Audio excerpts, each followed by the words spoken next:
पितृपक्ष की कथा, श्राद्ध की शुरुआत और जीवन के नियम। पितृपक्ष वह पावन समय है जब हम अपने पूर्वजों को याद करके उन्हें श्राद्ध, तर्पण और पिंडदान अर्पित करते हैं। इस कथा में बताया गया है कि श्राद्ध की शुरुआत क्यों हुई, किन गलतियों से बचना चाहिए और इस अवधि में क्या करना चाहिए। यह प्रेरक कथा आपको न केवल धार्मिक ज्ञान देगी बल्कि जीवन में संस्कार और अनुशासन का महत्व भी समझाएगी। हिंदू धर्म में पितृपक्ष का विशेष महत्व है। यह हर साल भाद्रपद पूर्णिमा के बाद से शुरू होकर अमावस्या तक चलता है।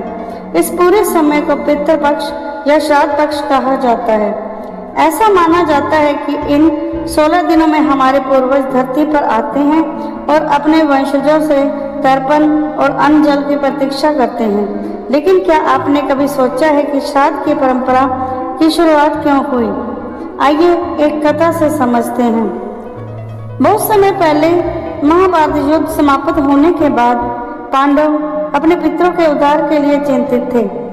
युद्ध में लाखों लोग मारे गए थे, जिनमें उनके अपने कुल, गोत्र और रिश्तेदार भी शामिल थे। अर्जुन और युधिष्ठिर ने श्री कृष्ण से पूछा, हे माधव, इतने सारे लोग युद्ध में मारे गए, क्या उनके आत्मा को शांति मिलेगी?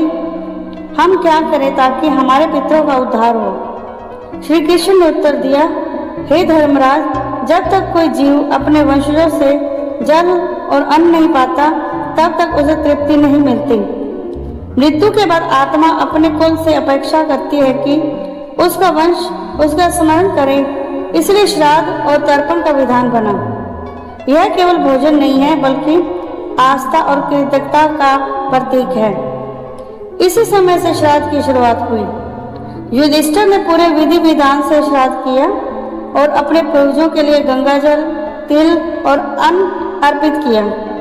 तब श्री कृष्ण ने कहा, धर्मराज, जब भी भाद्रपद पूर्णिमा के बाद सूर्य कन्या राशि में प्रवेश करता है तब से अमावस्या तक का समय पितरों के लिए होता है। इस अवधि में किया गया श्राद्ध सीधे पितरों तक पहुंचता है।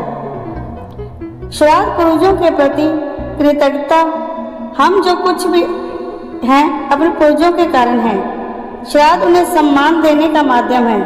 आशीर्वाद प्राप्त करने के लिए पितरों के आशीर्वाद से परिवार में सुख समृद्धि बनी रहती है। अतृप्त आत्माओं की शांति के लिए, जो आत्माएं तृप्त नहीं हुई, उन्हें शांति मिलती है। परिवार की रक्षा माना जाता है कि पितृ प्रसन्न होकर अपने वंशजों की रक्षा करते हैं। पितृपक्ष में क्या गलतियां नहीं करनी चाहिए? मांस मंद्रा का सेवन न करें। इस अवधि में सात्विक भोजन करना चाहिए। यह समय श्रद्धा और शांति का होता है।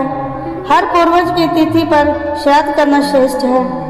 भोजन, जल, कपड़ा और दक्षिणा ब्राह्मण को अवश्य दें। पितृपक्ष में क्या करना चाहिए? तर्पण और पिंडदान करें। तिल, जल और पुष्प अर्पित करें। गाय, कौवा, कुत्ता और ब्राह्मण को भोजन कराएं। यह पितरों को तृप्त करने का तरीका है। सात्विक आहार ग्रहण करें। केवल शुद्ध, सात्विक और घर का बना भोजन करें। दान और सेवा करें। गरीब और जरूरतमंद को भोजन, वस्त्र और अन्न दान करें। भजन, मंत्र और पितृ स्तोत्र का पाठ करें। इससे आत्माओं को शांति मिलती है। पितृपक्ष का संदेश। श्राद्ध केवल एक कर्म कांड नहीं है बल्कि यह परिवार की परंपरा और संस्कार का प्रतीक है।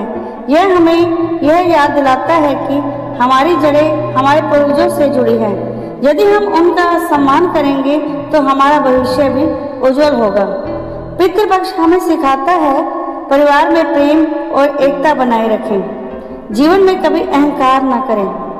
पितृपक्ष की शुरुआत महाभारत काल से हुई और आज तक यह परंपरा जारी है। यह समय हमें अपने पूर्वजों की याद दिलाता है और हमें श्राद्ध पूरी श्रद्धा से करना चाहिए। जीवन में आभार व्यक्त करने के लिए प्रेरणा देता है। यह थी पितृपक्ष की कथा। ऐसी ही और धार्मिक कहानियों के लिए जुड़े रहिए केएम भक्ति के साथ। धन्यवाद।